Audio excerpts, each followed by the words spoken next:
ओम अज्ञानतिमिरान्धस्य ज्ञानाञ्जनशलाकया चक्षुरुन्मीलितं येन तस्मै श्रीगुरवे नमः। नमो विष्णुपदाय कृष्णपृष्ठाय भूतले श्रीमते भक्तिवेदान्तस्वामिनिति नामिने। नमस्ते सरस्वती देवे गौरवाणी प्रचारिणे निर्विशेषशून्यवादी पार्षदेस्तारिणे।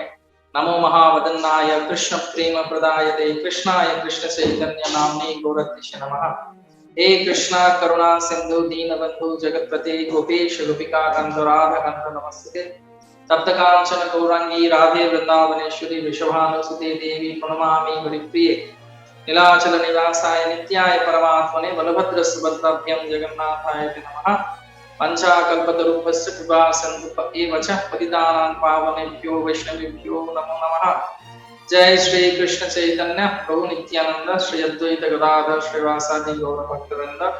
हरे कृष्णा कृष्णा कृष्णा हरे हरे, हरे राम राम राम हरे हरे। मुखं करोति वाचालं पंगुर्लंघायते गिरिं यत्कृपातमहं वन्दे परमानन्दमाधवं श्री चैतन्येश्वरं श्री गुरुदिनतारिणं। हरे कृष्णा। तो সবাইকে আমার সশ্রদ্ধ প্রণাম। তো আজকে আমরা বিশেষ একটা বিষয়ের উপরে চর্চা করব।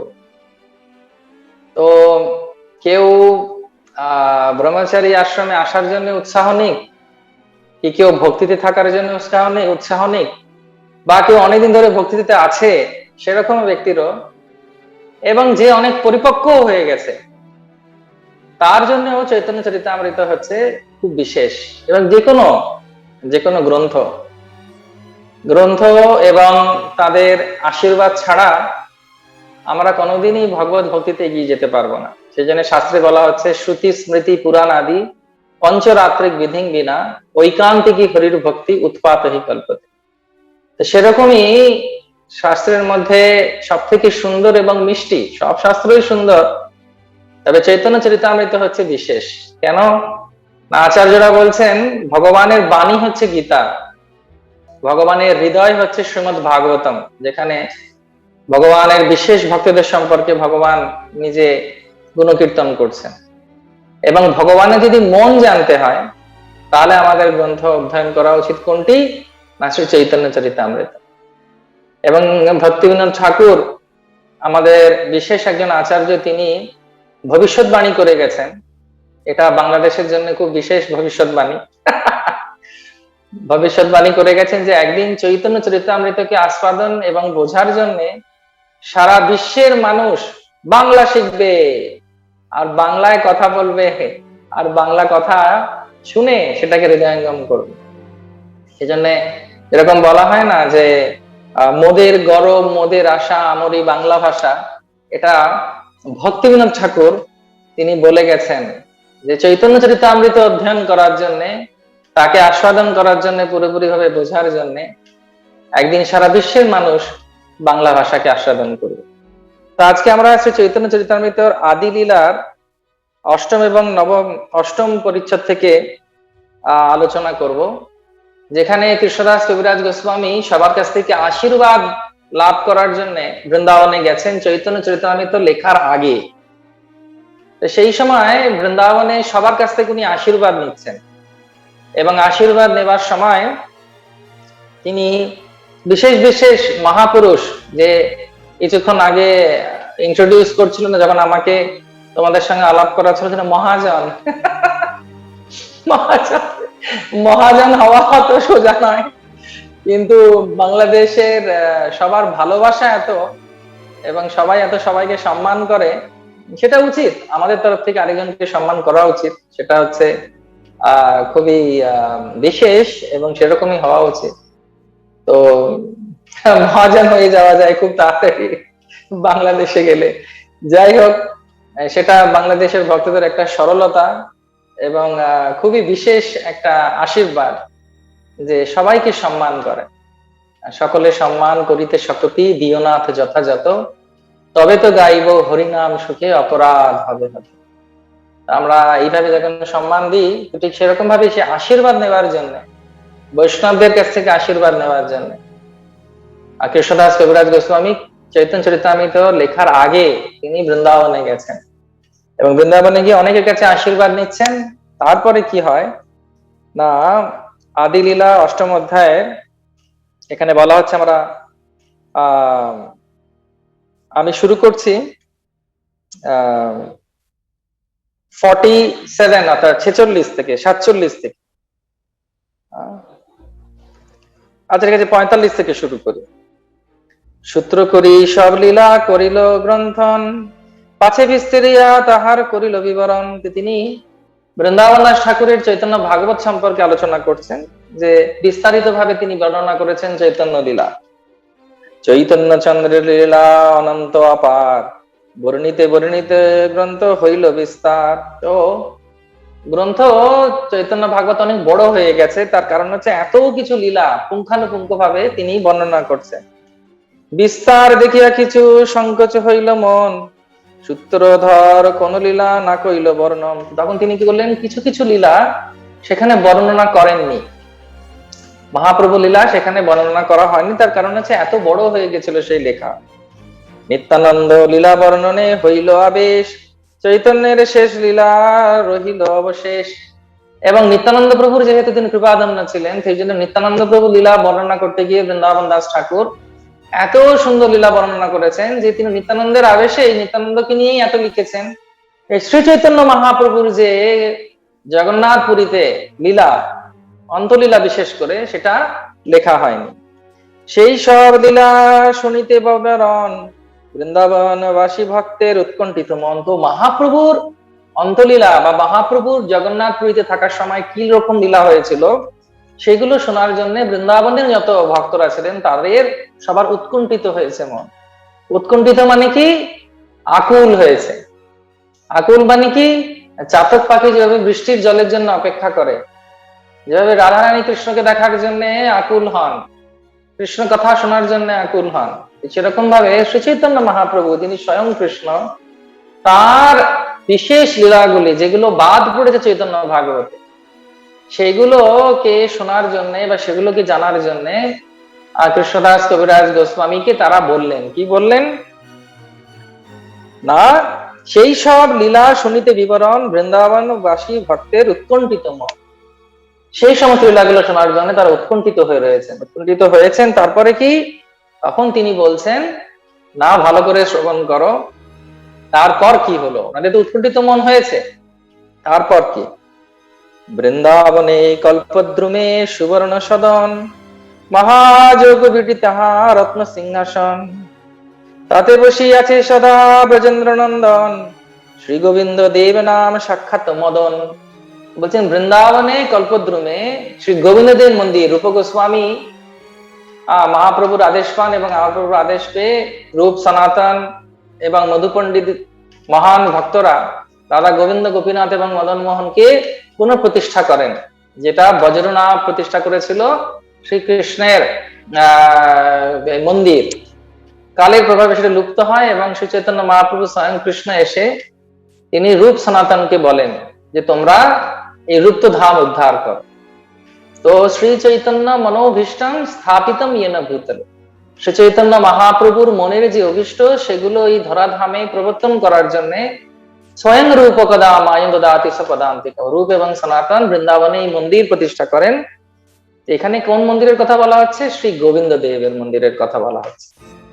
তিনি এত সুন্দর যে স্বয়ং যেন মদন অর্থাৎ কামদেবকেও তিনি মোহিত করেন, তার রূপ এমন। শ্রী গোবিন্দ দেব ভগবান কি যায়। রাজ সেবা হয় তাহা বিচিত্র প্রকার, দিব্য সামগ্রী দিব্য বস্ত্র অলঙ্কার, সহস্র সেবক সেবা করে অনুক্ষণ, সহস্র বদনে সেবা না যায় বর্ণন। এখানে বলা হচ্ছে এত সুন্দর সেবা হয়, তার অলঙ্কার, তার বস্ত্র, তার শৃঙ্গার, তার আরতি, তার ভোগ, তার সাজানো গোছানো, এই সব কিছু এত সুন্দর হয়, হাজার হাজার লোক তার সেবা করছে। সে বিগ্রহ কে? না, সে বিগ্রহ স্বয়ং কৃষ্ণ। প্রতিমা নও তুমি, সাক্ষাৎ ব্রজেন্দ্র নন্দন।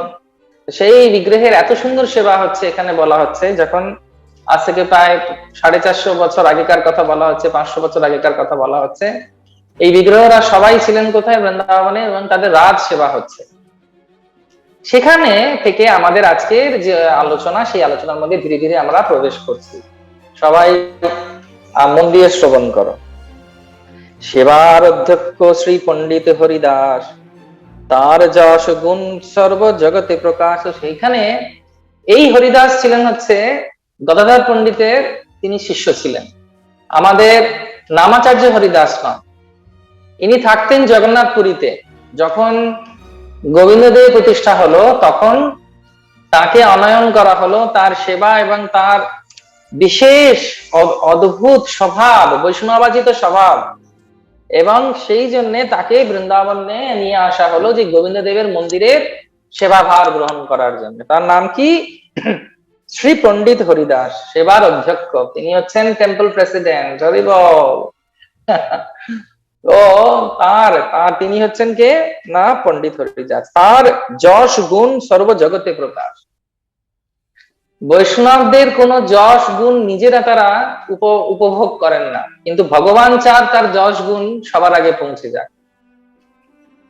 সেই জন্য শাস্ত্রে বলা হয় যে প্রতিষ্ঠা, যশ গুণ মানে প্রতিষ্ঠা। বৈষ্ণব যে হবেন তার প্রতিষ্ঠার প্রতি কোনো রুচি বা ইচ্ছা থাকে না, কিন্তু ভগবান চান তার যশ কীর্তন হোক। কার না? তার শুদ্ধ ভক্তের। যেমন আজকে আমরা জানি যে আজকে শ্রীপাদ মাধবেন্দ্র পুরীর চন্দন যাত্রা শুরু করেছিলেন তিনি কোথায় না? ক্ষীরচোরা গোপীনাথ। তিনি যখন জানতে পারলেন যে ভগবান আমার জন্য ক্ষীর চুরি করেছেন, আমাদের জন্য যদি ভগবান ক্ষীর চুরি করতেন তো আমরা কি করতাম?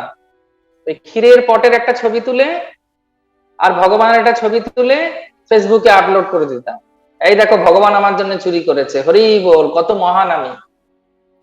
আমার হোয়াটসঅ্যাপ স্ট্যাটাসে দিয়ে দিতাম, Krishna stole for me, me me আমি আমি আমার জন্য ভগবান চুরি করেছে। কিছু হলেই কেউ হাসলো কাশলো এখন সবাই ফেসবুকে, কেন? তার কারণ হচ্ছে সবাই চায় আমার প্রতি লোকে আকর্ষিত হোক, যেটা বলে অ্যাটেনশন সিকার। সেই জন্য অ্যাটেনশন সিকার মানে কি? সবাই আমাকে দেখুক, আমার কথা বলুক। কিন্তু সেটা সম্ভব নয়। কিন্তু মানুষ পাগল হয়ে যায়। কেন পাগল হয়ে যায়? তার কারণ প্রকৃতি ক্রিয়মাণানি গুণৈ কর্মাণি সর্বসা অহংকার বিমূঢ় আত্মা। অহংকার বিমূঢ় আত্মা কর্তা অহমিতি মান্যতে, সে ভাবে আমি হচ্ছি কর্তা। এবং ভক্তিপথে এগুলো আমাদের খুব বোঝা উচিত যে কোন জায়গায় আমাদের সীমা রাখা উচিত, যে কতটা করা উচিত, কতটা করা উচিত না। এই যে টেকনোলজি আমরা ইউজ করছি, যেমন আজকে সকালবেলা আমি কলকাতা থেকে তোমাদের সঙ্গে কথা বলছি, এই টেকনোলজিটা হচ্ছে কি না ভগবানের ভক্তির অনুকূল। অ্যান্ড্রয়েড ফোন, সকালবেলা আজকালকার দিনে কেউ ঘুম থেকে ওঠে ভাগবত খোঁজে না, সবাই খোঁজে কি? এই কোথায় গেল রে আমার ফোনটা। নিজে জব করেছে না করেছে, চার্জ হয়েছে কিনা কেউ চিন্তা করে না, কিন্তু লোকে চিন্তা করে যে আমার মোবাইলটা 100% চার্জ আছে। তার কারণ হচ্ছে এইরকম ভাবে আমাদেরকে এই জড় জগৎ তৈরি করেছে, প্রকৃতি মানায়নি গুণই কর্মাণি। প্রকৃতির গুণ দ্বারা প্রভাবিত হয়ে আমরা কি করছি না, আমরা বুঝতে পারছি না যে আমরা কোথায় ভুল করছি। কিন্তু যখন আমরা চৈতন্য চরিতামৃত পড়ি, এই সুন্দর নীতিগুলো বর্ণনা করা হয়েছে। অনেকে চায়, এখন পুরো দুনিয়াটাই চলছে কিভাবে? আমরা সকালবেলা উঠে দেখি যে কে কতটা লাইক দিল আর কে কতটা ডিসলাইক দিল। লাইক আর ডিসলাইক আমাদের জীবন চলে। বিশেষ করে অনেক এই জিনিস দেখছি আমি ভক্তদের মধ্যেও চলে আসে। কিন্তু যখন আমরা ভক্তিপথে এসেছি, আমাদের কিরকম চিন্তা করা উচিত? আমাদের নিজের ইন্দ্রিয়ের কথা চিন্তা করা উচিত নয়, আমাদের চিন্তা করা উচিত ভগবানের ইন্দ্রিয় কিভাবে আমরা সন্তুষ্ট করতে পারি। সর্ব উপাধি বিনির্মুক্তম তৎপরত্বের নির্মলম ঋষিকেন ঋষিকেশ সেবনম ভক্তির উচ্ছেদ। সব রকম উপাধিকে পরিত্যাগ পূর্বক যখন আমরা ভগবান শ্রী ব্রজেন্দ্রনন্দন কৃষ্ণচন্দ্র এখানে যেরকম বলছে, সেবা এত বড় করে সেবা করছে, যেমন তোমাদের কাছে আছে শ্রী শ্রী গৌরনীতাই, তার যখন সেবা খুব ভালোভাবে হবে, সম্পূর্ণরূপে আমরাও সন্তুষ্ট থাকতে পারবো। যদি ভগবানের সেবা ভালোভাবে না, তোমাদের হয়তো অনেক বেশে আলেখ্য রয়েছে, সে আলেখ্যও খুব সুন্দর করে সাজানো যায়, আলোকে খুব ভালো ভোগ লাগানো যায়।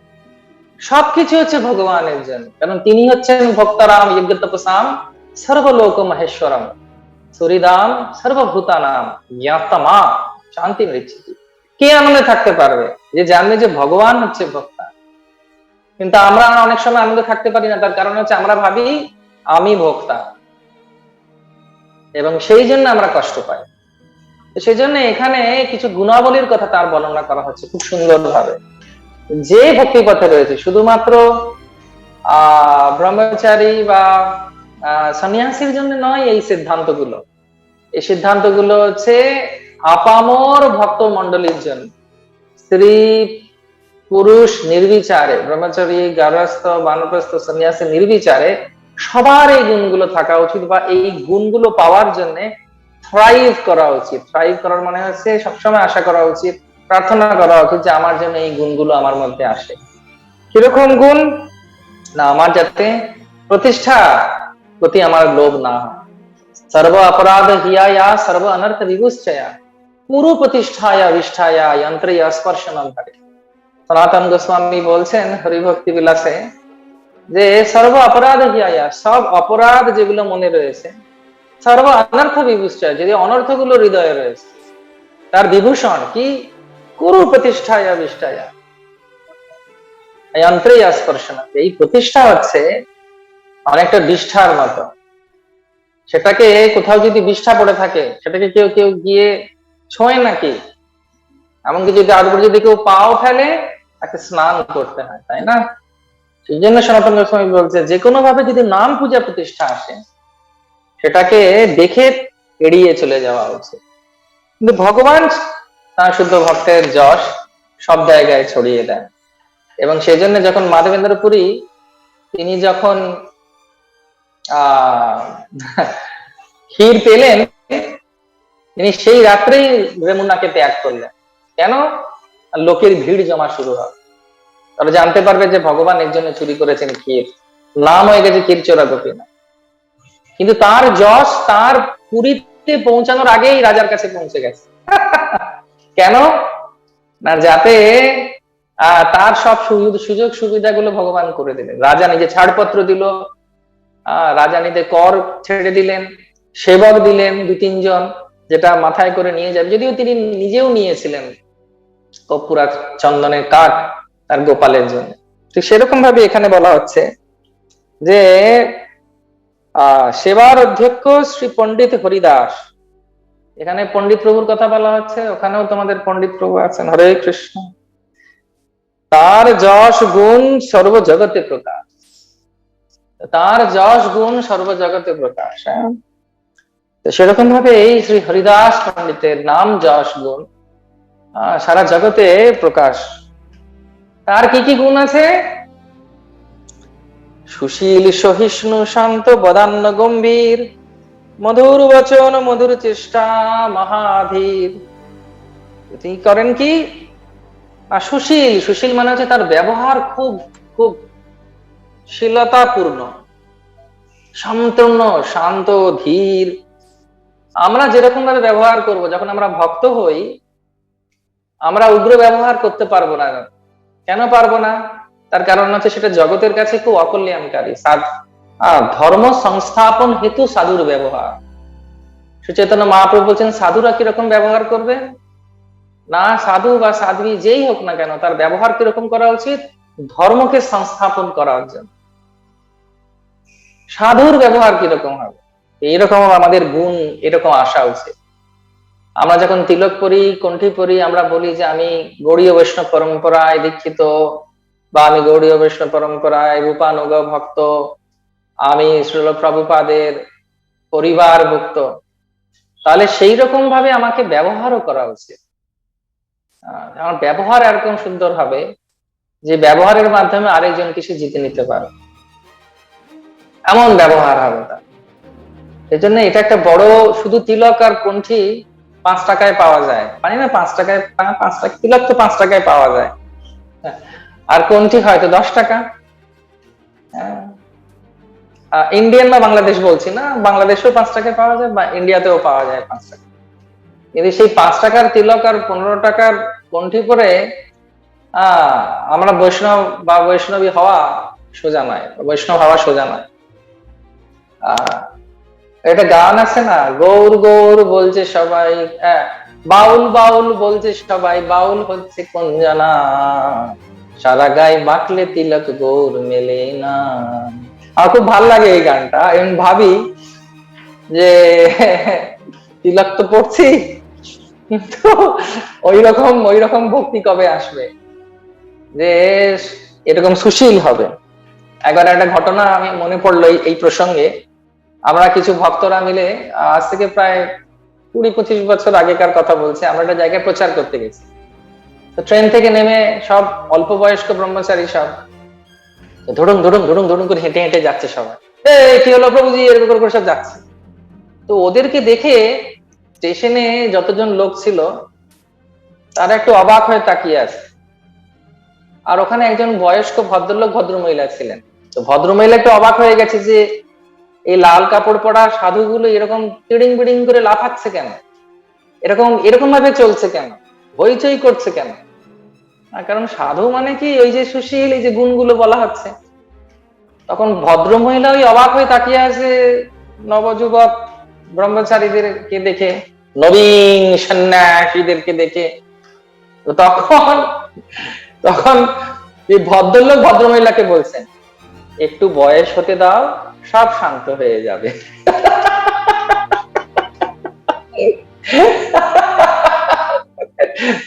বলছে একটু বয়স হতে দাও, সব শান্ত হয়ে যাবে। তা আমার এই কথাটা কানে গেছিল। তা আমি সেটা সবসময় বলি ভক্তদেরকে যে আমরা কিভাবে বাইরে চলছি, আমাদের ব্যবহার কিরকম হওয়া উচিত, তার মাধ্যমে প্রভুপাদ এবং ইসকন সম্পর্কে লোকের ধারণা বা ভক্তি বর্ধিত হতে পারে বা ভক্তি ক্ষয় হতে পারে। সেই জন্য এই গুণগুলো, যে গুণগুলো কথা এখানে বলা হচ্ছে, এগুলো আমাদের খুব ভালোভাবে লক্ষ্য রাখা উচিত।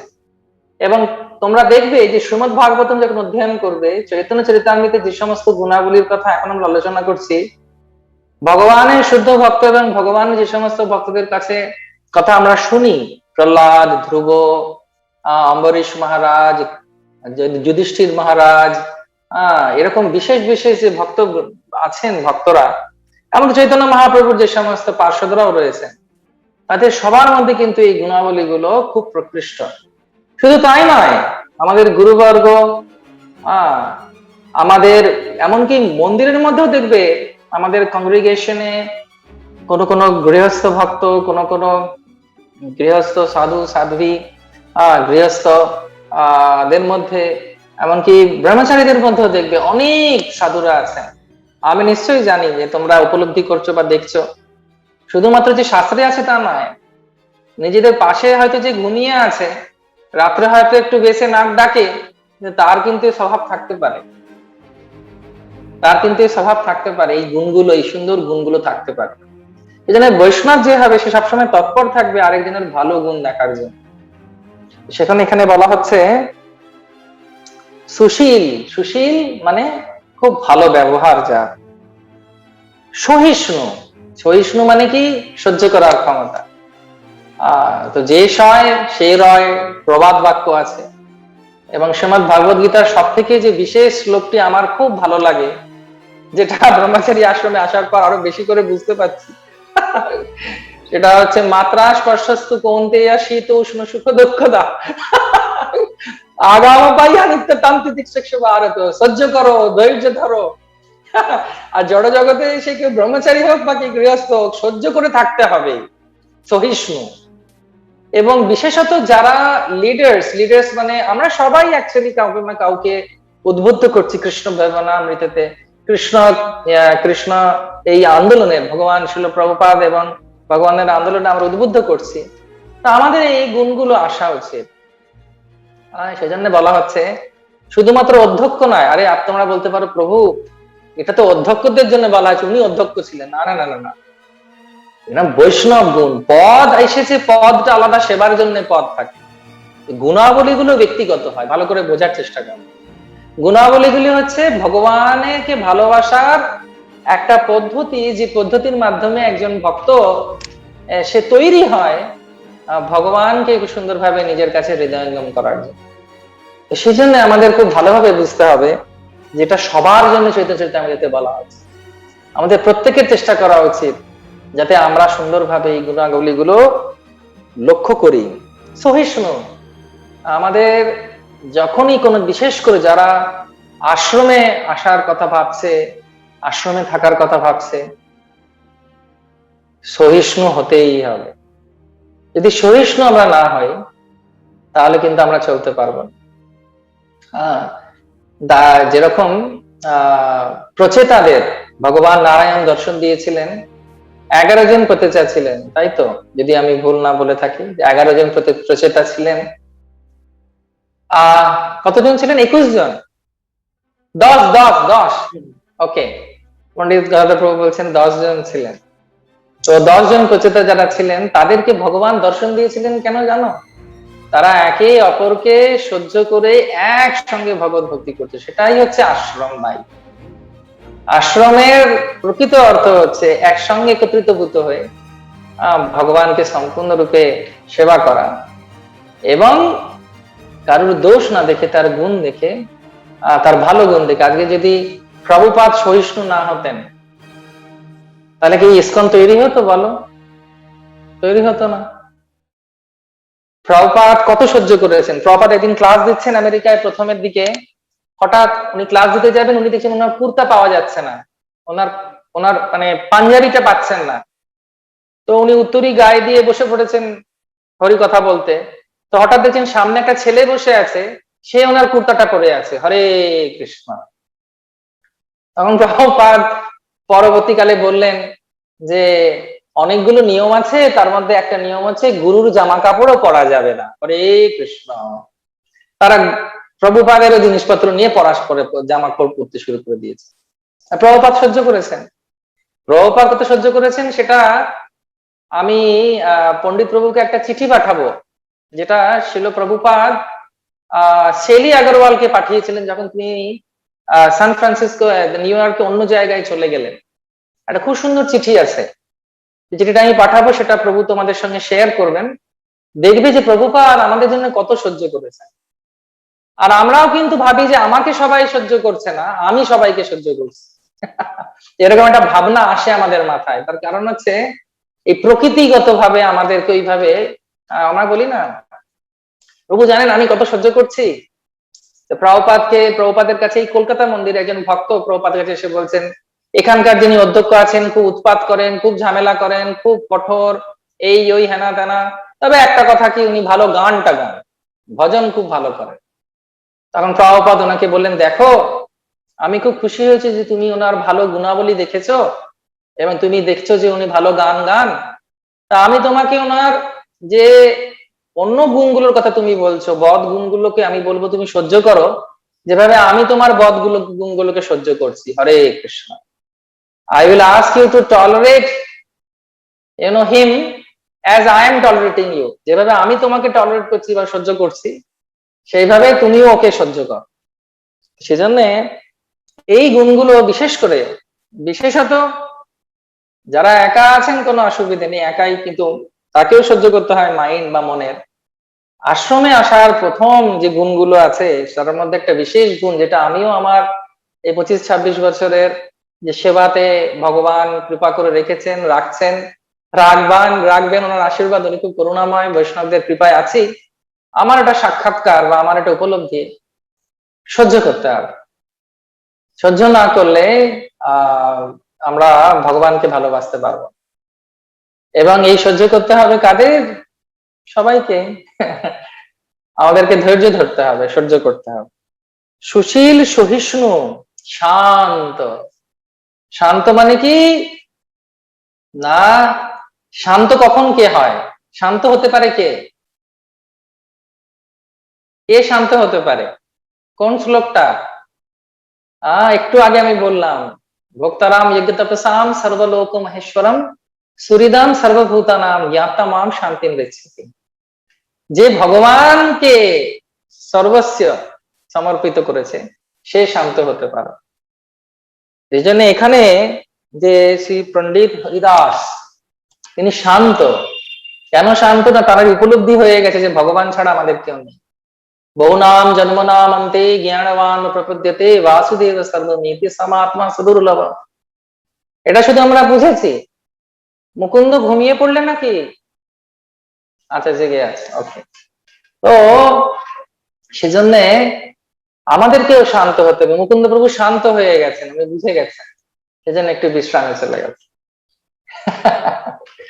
তো শান্ত থাকতে হবে আমাদের। কিভাবে আমরা শান্ত হব? যখন ভগবানকে বুঝবো তিনি হচ্ছেন বক্তা। আমরা অশান্ত হই কেন?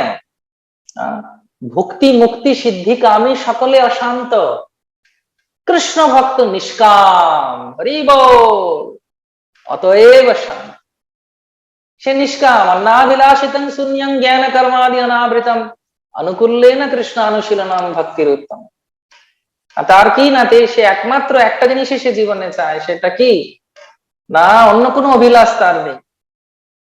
আমার একটাই অভিলাষ, যে চরণ ছাড়া করো না। হে প্রভু, তুমি সবসময় তোমার চরণে আমাকে আশ্রয় দিয়ে রেখো, শরণাগতি দিয়ে রেখো। এই জন্য কখন শান্ত হতে পারে কে না, কৃষ্ণ ভক্ত যে হবে, কৃষ্ণকে যে মানবে, কৃষ্ণের কথা মেনে চলবে, এ শান্ত হবে। বদান্য, বদান্য মানে কি? তিনি সবসময় এজনকে দিতে চান। তিনি সবসময় তার কাছে যা আছে সেটা আরেকজনের উপকারের জন্য দিতে চান। এবং সব থেকে বড় যে জিনিসটিকে বদান্য বলা হয়, সে বদান্যটাকে নমো মহাবদন্নায় কৃষ্ণ প্রেম প্রদায়তে কৃষ্ণায় কৃষ্ণ চৈতন্য নামনি গৌরতিশনম। মহাপ্রভু হচ্ছেন সব থেকে বড় বদান্য, এবং মহাপ্রভুর ভক্তরাও সব থেকে বড় বদান্য। কেন? তারা কৃষ্ণ দেয়। কৃষ্ণ সে তোমার, কৃষ্ণ দিতে পারো, তোমার শক্তি আছে, আমি তো কাঙাল, কৃষ্ণ কৃষ্ণ বলি ধাই তব পাছে পাছে। এবং সেই কারণ হেতু তিনি বদান্য। কেন? যারে দেখো তারে কহ কৃষ্ণ উপদেশ, আমার আজ্ঞায় গুরু হইয়া তার হইবে। তিনি সর্বত্র ভাবে তার মধ্যে যে কৃষ্ণ প্রেম রয়েছে সেটা আরেকজনকে দেন। সেটা হচ্ছে, তিনি হচ্ছেন বদান্য। গম্ভীর, গম্ভীর মানে কি? তিনি আন কথা বলেন না। ভালো না খাইবে আর ভালো না করিবে, হৃদয়তে সবাই। শ্লোকটা কি ছিল? আহ রূপা ভক্তি রসামৃত সিন্ধুতে আছে, খুব সুন্দর। আন কথা না বলিবে, আন কথা না শুনিবে কানে, মনে আছে? কথা না শুনিবে কানে, গ্রাম্য কথা না কহিবে যবে মিলিবে আনে, ভালো না খাইবে আর ভালো না পড়িবে, স্বপ্নেও না করো ভাই শ্রী সম্ভাষণ, গৃহে শ্রী ছাড়িয়া আসিয়াছ বন। যদি চাও শ্রী গৌরাঙ্গে, কি যদি চাও, যদি প্রণয় রাখিতে চাও গৌরাঙ্গের শনে, শনে ছোট হরিদাসের কথা থাকে যেন। তো সেই জন্য এইখানে বলা হচ্ছে খুব সুন্দর ভাবে। এটা কার লেখা ছিল? এটা মুরারি গুপ্তের না জগদানন্দ পণ্ডিত? জগদানন্দ পণ্ডিত, প্রেম বিবর্ত গ্রন্থ। হ্যাঁ, এক্স্যাক্টলি। এটা রূপ গোস্বামী প্রভুপাদ এটাকে উল্লেখ করছেন, উপদেশ সমৃদ্ধতে উল্লেখ করছেন। তো সেখানে বলা হচ্ছে যে এই আমরা প্রজল্প করি না। প্রজল্প মানে হচ্ছে অত্যাহার প্রয়াস হচ্ছে প্রজল্প নিয়ম আগ্রহ জনসংঘর্ষ লৌলঞ্চ ষড়বীর ভক্তি বিনিশ্যতি। তো যিনি গম্ভীর, তিনি কেন গম্ভীর? তিনি অযথা কথা বলেন না, এর হলো সেই হলো, তিনি গম্ভীর। ভগবান ভগবদ গীতায় বলছেন কিরকম কথা বলা উচিত, কিরকম কথা শোনা উচিত। যেগুলো বাজে কথা, মানে আমি বাজে মানে হচ্ছে যেগুলো আমাদের কৃষ্ণ ভক্তিতে সহায়ক নয়, কথা, ফেসবুক আপডেট, লেখা, এগুলো সব কিন্তু এই কথার মধ্যেই পড়ে বা শোনার মধ্যেই পড়ে আজকালকার দিনের জন্য। হরে কৃষ্ণ, সেটা আমাদেরকে বুঝতে হবে। গম্ভীর মাথার অর্থ হচ্ছে তিনি সময় নষ্ট করেন না। তিনি সবসময় উৎসাহ, নিশ্চয়, ধৈর্য, তৎকর্ম প্রবর্তনা, সঙ্গতাগ সুত বৃত্তি ষড়বীর ভক্তি প্রসিদ্ধি। তিনি প্রজল্প করেন না। এই জন্য ভগবানও বলছেন ভগবদ গীতায়, কি বলছেন? ভগবান বলছেন অনুদ্বেগম করম বাক্যম সত্যম প্রিয়ম হিতম চ যৎ সাভ্যাস যোগিনা বাগময়ম তপ উচ্যতে। বাক্যের তপস্যাটা কি? উদ্বেগকারী কথা তিনি বলেন না। ভগবানের ভক্ত অনুদ্বেগম করম বাক্যম সত্যম, সত্য কথা বলে, প্রিয়ম, ভালোভাবে বলে, হিতম, যা কথা বলেন সেটা জগতের কল্যাণ। প্রভুপাদ বলতেন যে আমি সব থেকে বড় মৌনব্রতী। কেন মৌনব্রতী আমি সব থেকে বড়? তার কারণ হচ্ছে আমি কোনোদিন বাজে কথা বলিনি। সব সময় কি কোনো কথা বলেছি যেগুলো কাজের কথা। তো সেজন্য আমরা যারা ভগবানকে ভালোবাসতে এসেছি, আমাদের সবসময় চিন্তা করা উচিত যাতে আমরা গম্ভীর থাকি, ভজনশীল হই, তাহলে আমরা উপলব্ধি করতে পারবো কৃষ্ণকে, আর কৃষ্ণ ভক্তিকে আরেকজনকে দিতে পারবো। তো কতগুলো গুণ হলো? সুশীল, সহিষ্ণু, শান্ত, বদান্য, গম্ভীর। তারপর কি? মধুর বচন, মধুর চেষ্টা, মহাধীর। মধুর বচন, মধুর বচন মানে হচ্ছে এমন সুন্দর উনি কথা বলেন যে বলার কথা না। যে বলা না যে অনেক বড় পাপী বা হিংসুটে মানুষও তার কাছে এসে শান্ত হয়ে যায়। ধীর অধীর জনপ্রিয়। আর কে না ষড় গোস্বামীদের সম্পর্কে এই কথা বলা হচ্ছে। তিনি অধীর ব্যক্তিকেও শান্ত করে দিতে পারবেন। কেন? মধুর বচন, মধুর চেষ্টা। মধুর চেষ্টা মানে তিনি সম্পূর্ণরূপে চান যে তার ব্যবহারের মাধ্যমে আরেকজনকে সন্তুষ্ট করেন। বৈষ্ণবদেরকে সন্তুষ্ট করলেই কৃষ্ণ সন্তুষ্ট হয়। সেজন্য বলা আছে ভক্তপদ ধুলিয়ার, ভক্তপদ জল, ভক্ত ভুক্ত অবশেষ এই তিন সাধনের মহাবল। মহাপ্রভু বলছেন, মোর ভক্ত না পুজে মোরে পুজে মাত্র, দাম্ভিক সেই না হয় মোর কৃপার পাত্র। তিনি সবসময় চান কি? তিনি সবসময় চান যে বৈষ্ণবরা যারা আমার সঙ্গে রয়েছে বা ভক্তরা যারা আমার সঙ্গে রয়েছেন, আমার তত্ত্বাবধানে যে সমস্ত ভক্ত রয়েছে তাদেরকে আমি চেষ্টা করি, মধুর চেষ্টা করে, ভালো ব্যবহার করে, উৎসাহমূলক কথা বলে, তাদের জন্য অনুষ্ঠান আয়োজন করে, সেবার সৌষ্ঠব করে তিনি চেষ্টা করেন সবসময় যাতে তারা সবাই কৃষ্ণকে ভালোবাসে, তারা যাতে কৃষ্ণকে সবসময় স্নেহ করেন, সবসময় যেন উৎসাহের মধ্যে থাকেন। সেরকম আমাদেরও চেষ্টা করা উচিত আমাদের ব্যবহারের মাধ্যমে আরেকজনকে আমি সম্পূর্ণরূপে কৃষ্ণের সেবাতে নিযুক্ত করে রাখতে পারব।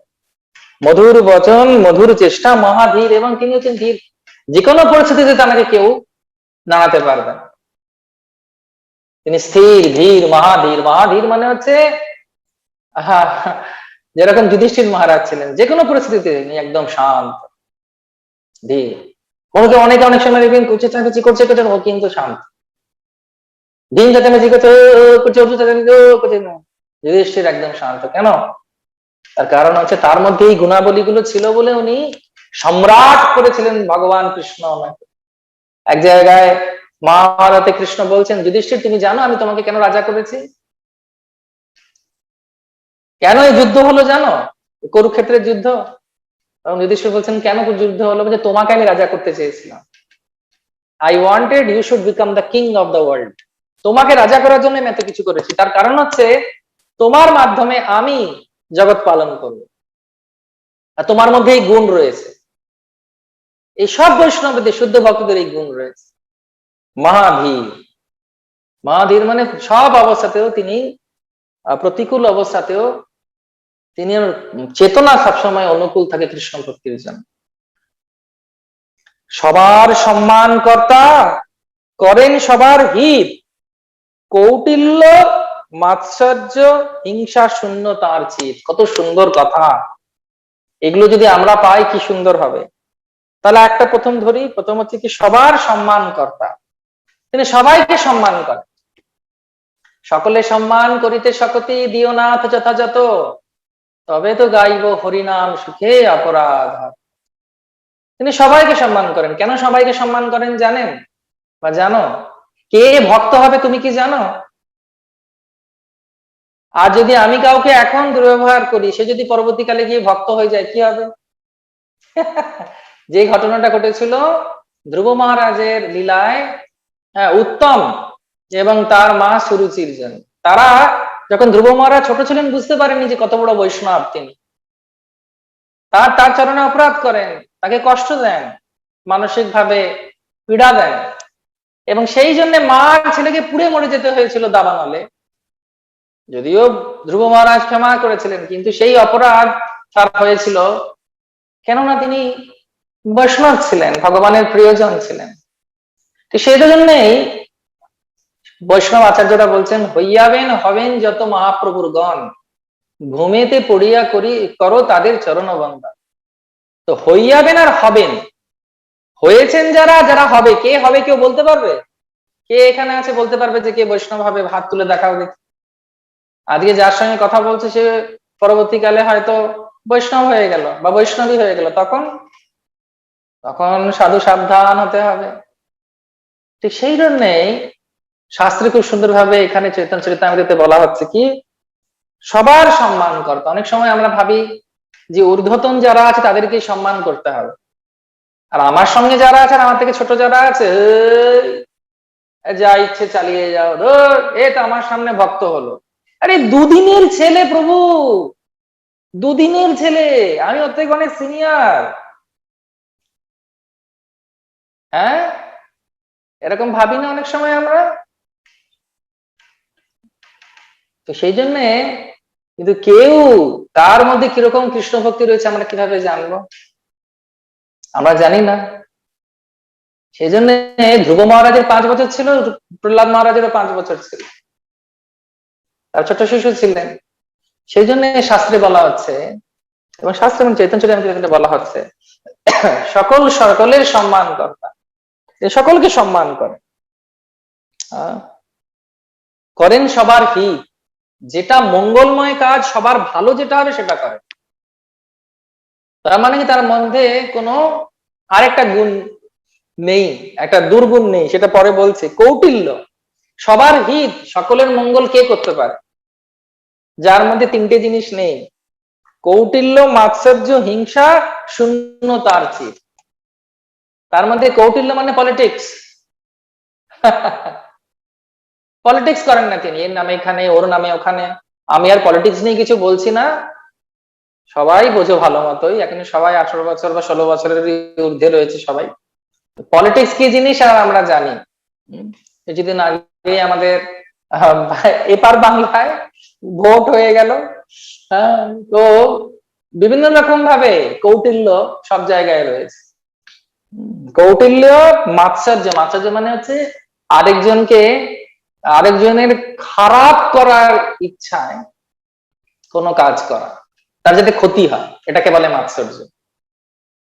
ও আমার সঙ্গে এরকম কথা বললো, আমাকে এইভাবে দেখলো, আমাকে এইভাবে প্রসাদ দিল না, দেখাচ্ছি মজা, আমার হাতে আসুক সুযোগটা, একেবারে বুঝিয়ে দেবো কত ধানে কত চাল, ইটের জবাব পাথরে দেবো আমি। এ ভক্তি পথে থাকার যোগ্য, এ কিছুদিন থাকবে আর তারপরে চলে যেতে হবে, কারণ ভক্ত সমাজে এইভাবে থাকতে পারে।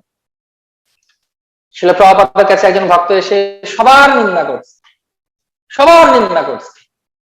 প্রভুপাদ বলছেন, টেম্পল কমান্ডার কিরকম? বলছে, আরে বলবেন না প্রভুপাদ, উফ বাবা, ওইটাই তো সব নাটের গুরু।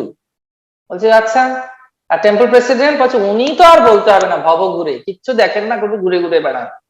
বলছে আচ্ছা, জিবিসিরা? বলছে ওরে বাবা, ওদের কথা আর বলবেন না। তখন প্রভুপাদ গম্ভীর হয়ে গিয়ে বলছেন, তুমি কি আমার প্রতি ভক্তি রাখো? বলে কি যে বলেন প্রভুপাদ। যে তাহলে একটা কাজ করো, আমার সঙ্গে চিঠিতে যোগাযোগ রেখো, আমার বইগুলো পড়ো, তুমি কিছুদিন ভক্ত সমাজ থেকে বাইরে থাকো, তার কারণ তুমি ভক্তদের চরণে অপরাধ করে ভক্তি থেকেই বেরিয়ে যাও। এটা হচ্ছে মাৎসর্য। মাৎসর্য মানে হচ্ছে আরেকজনের ক্ষতি করা। কৃষ্ণ বলছেন অনুসূয়বে, অনুসূয়বে মানে কি, তুমি অর্জুন, আমি তোমাকে এই ভগবত গীতার জ্ঞান দিচ্ছি, তার কারণ হচ্ছে তোমার মধ্যে হিংসা নেই, সেই জন্য আমি তোমাকে দিচ্ছি।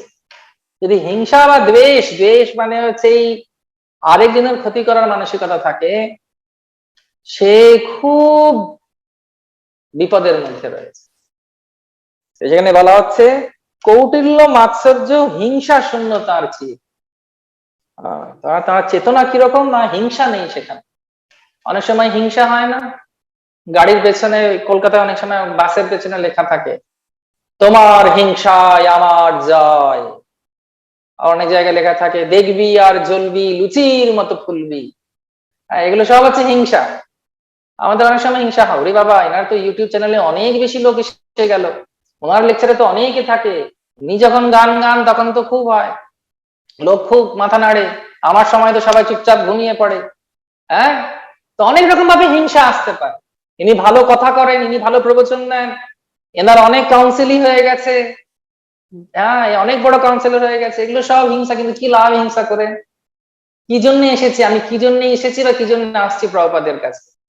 এই চৈতন্য চরিতামৃত আস্বাদন করার জন্য আর শ্রী শ্রী গৌর নিতাইয়ের সেবা করার জন্য। তোমাদের ঠাকুরের অঙ্গরাগের পর গৌর নিতাইয়ের কত সুন্দর হয়ে গেছেন ঠাকুর, কি সুন্দর মন্দির তৈরি হয়েছে, কত কষ্ট করে সেই মন্দির তৈরি হয়েছে। সেখানে সেবা করব নাকি আরেকজনকে দেখে আমি হিংসায় জ্বলবো? এটা মূর্খতা নয় কি? এটা মহা মূর্খতা। এখানে বলা হচ্ছে মহাধীর হতে হবে। যে ব্যক্তি হিংসা করে, কৌটিল্য করে, সে হচ্ছে মহামূর্খ এবং তার ভক্তিতে সে কোনোদিন উন্নতি করতে পারে। সে যত বছরই যাক আর যত সময় যাক, এর জন্য আমাদের সাবধান হওয়ার জন্য কৃষ্ণদাস কবিরাজ গোস্বামী তিনি এই রচনা করছেন চৈতন্য চরিতামৃত আমাদেরকে বোঝাবার জন্য। কৌটিল্য মাৎসর্য হিংসা শূন্য তার চিত, আমাদের এরকম অনুসরণ করা উচিত। অনুকরণ তো করা যাবে না, করা উচিত নয়। অনুসরণ করা উচিত কি না, আমাদের মনও যেন সম্পূর্ণরূপে এই সমস্ত দুর্গুণ যেগুলো আছে সেগুলো থেকে দূরে থাকে। তারপরে কি বলছেন, কৃষ্ণের যে সাধারণ সদ্গুণ 50, সেসব গুণে তার শরীরে নিবাস। তিনি বলছেন কি, তিনি বলছেন যে শ্রীকৃষ্ণের যে সাধারণ 50 গুণ আছে, 50টা গুণ আমরা জানি, কৃষ্ণের 64টি গুণ আছে, রাইট? তাই নয়? তার মধ্যে যে 50 মানে 90% যে গুণগুলো রয়েছে কৃষ্ণের, সেগুলো সব এনার শরীরে বর্তমান রয়েছে। হরি বল। কেন? তিনি হচ্ছেন এইরকম একজন মহান বৈষ্ণব, এরকম একজন প্রেমী ভক্ত। তারপরে খুব সুন্দরভাবে বলা হচ্ছে যে কিভাবে তারা সবাই, তার শিষ্য আচার্য, তার শিষ্য বিভিন্ন ভক্তরা, তারা সবাই চেষ্টা করবে, তারা বলছেন কৃষ্ণদাস কবিরাজ গোস্বামীকে, সবাই আশীর্বাদ দিলেন কৃষ্ণদাস কবিরাজ গোস্বামীকে যে হে কৃষ্ণদাস কবিরাজ গোস্বামী মহাশয়, তুমি চৈতন্য চরিতামৃত লেখো, যার মাধ্যমে আমরা সম্পূর্ণরূপে শ্রী গৌরাঙ্গ মহাপ্রভু নিত্যানন্দ প্রভু সম্পর্কে যে লীলাগুলো চৈতন্য ভাগবতে নেই, চৈতন্য মঙ্গলে নেই, আমি তোমার কাছ থেকে শুনতে চাই। তো আবার ফিরে আসে আজকের আলোচনায়। এই আলোচনাটি আজকে আমি করতে চাইছিলাম, তার কারণ হচ্ছে তোমাদের মধ্যে অনেকে সিরিয়াসলি ভগবত ভক্তিতে সমর্পিত হতে চলেছ বা চিন্তা করতো, এবং যে কোনো ভক্ত যে শ্রী গৌরাঙ্গ মহাপ্রভু নিত্যানন্দ প্রভু শ্রী শ্রী রাধা কৃষ্ণের সেবায় সম্পূর্ণরূপে নিজেকে নিযুক্ত হতে চায়, যে কোনো আশ্রম নির্বিচারে, যে কোনো পরিস্থিতি বা যে কোনো মানুষ যেভাবে, যেখানে সারা দেশ কাল পাত্র রং সব নির্বিচারে যখন আমরা ভগবানকে ভালোবাসতে চাই, আমাদের মধ্যে এই গুণগুলো আসা উচিত। এই গুণাবলীগুলোর জন্য আমাদের প্রচেষ্টা করা উচিত, এবং সেটা শিল প্রভুপাদ দিয়েছেন আমাদেরকে। আমাদের মঙ্গল আরতি থেকে আরম্ভ করে সন্ধ্যা আরতি অবধি যা যা জিনিস করা হয়, তার মধ্যে এই 5টা জিনিস হয়: সাধু সঙ্গ, নাম কীর্তন, ভাগবত শ্রবণ, মথুরা বা শ্রীমূর্তির শ্রদ্ধায় সেবা।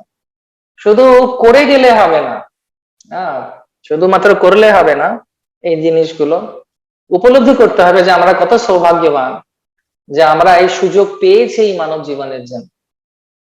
বহুনাম জন্মনাম অন্তে জ্ঞানবান প্রপদ্যতে বাসুদেব সর্বমিতি স মহাত্মা সদুর্লভ।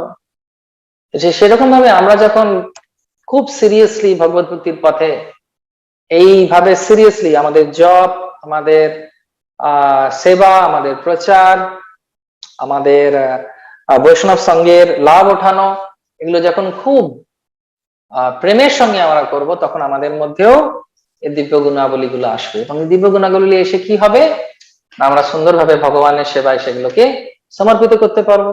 এই গুণগুলো এলে আমরা আরো অনেক মানুষকে, অনেক জীবকে, যারা বিমোহিত হয়ে, তারা প্রলুব্ধ হয়ে সংসারে কষ্ট পাচ্ছে, তাদের সবাইকে কৃষ্ণের চরণে আমরা সম্পূর্ণরূপে সমর্পিত করতে পারবো।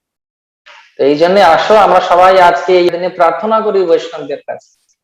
কি বৈষ্ণবদের কাছে প্রার্থনা করা উচিত? যে আপনারা আপনাদের চরণে যদি না হয়, আপনাদের জুতোর নিচে আমাকে রাখ, আর এই গুণগুলো আমাকে দে। যেটা ভক্তি সিদ্ধান্ত সরস্বতী ঠাকুর বলতেন, জ্ঞানাত অবলম্বিকা কেচিত, কেচিত কর্ম অবলম্বিকা, বায়ম তু হরিদাসানাম পাদত্রাণ অবলম্বকম। শিল ভক্তি সিদ্ধান্ত সরস্বতী ঠাকুর মহাশয় প্রভুপাদ, তিনি আমাদের শিল প্রভুপাদ ইসলামের প্রতিষ্ঠাতা আচার্যের গুরুদেব, তিনি রোজ সকালবেলা ঘুম থেকে উঠে এই শ্লোকটি বলতেন, জ্ঞানাত অবলম্বিকা কেচিত, কেচিত কর্ম অবলম্বিকা, বায়াম তু হরিদাসানাম পাদত্রাণ অবলম্বকম। যে কেউ জ্ঞানকে অবলম্বন করে জীবন কাটায়, কেউ জ্ঞানতা অবলম্বন কেচিত কর্ম, কেউ কর্মকে অবলম্বন করে জীবন কাটায়। আমার জীবনের অবলম্বন হচ্ছে বায়ান্তু হরিদাসা নাম, হরিদাসদের চরণ, হরিদাসা নাম পাদত্রাণ অবলম্বন। পাদত্রাণ মানে হচ্ছে চরণকে যে ত্রাণ দেয়, সুখ দেয়। পাকে সুখ দেয় কে? চটি। সেই চটি আমার আমার অবলম্বন। তিনি বলছেন বৈষ্ণবদের জুতোগুলো হচ্ছে আমার অবলম্বন। তো তোমাদের বেশে যতগুলো চটি আছে আর মন্দিরে যতগুলো চটি আছে, ঠিক আছে, সবগুলোকে মাথায় নিতে হবে। আমাদের এখানে একজন ব্রহ্মচারী আছেন, সিনিয়র ব্রহ্মচারী। একদিন রাত্রেবেলা আমি ঘুম থেকে অনেক অনেক দেরিতে প্রোগ্রাম থেকে ফিরছিলাম, প্রোগ্রাম ছিল না, কোথাও গেছিলাম, ফিরছিলাম। তো উনি হট করে দেখছি যে যতগুলো ব্রহ্মচারীদের চটি আছে উনি মাথায় নিচ্ছেন, চটিগুলোকে মাথায় দিচ্ছেন। আমি আমরা যে প্রভু এটা কি করছেন, আমি তো ভয় পেয়ে গেছি। প্রভু আপনি কি করছেন? যে এরা সব জীবন দিয়ে দিয়েছে কৃষ্ণের জন্য প্রভু, আমি কিছুই করতে পারলাম না। আর এরা শুয়ে আছে, আমি এখন নিতে পারছি, তার কারণ হচ্ছে তারা হয়তো এটা চলন ছুতে দেবে না। তখন আমার এই শ্লোকটার কথা মনে পড়লো। বা বায়ন্তু হরিদাসানাম পাদত্রাণ অবলম্বন। ভক্তিদান ঠাকুর বলছেন হরিদাসদের যদি চরণের জুতোর ধুলিকণা হয়ে থাকতে পারি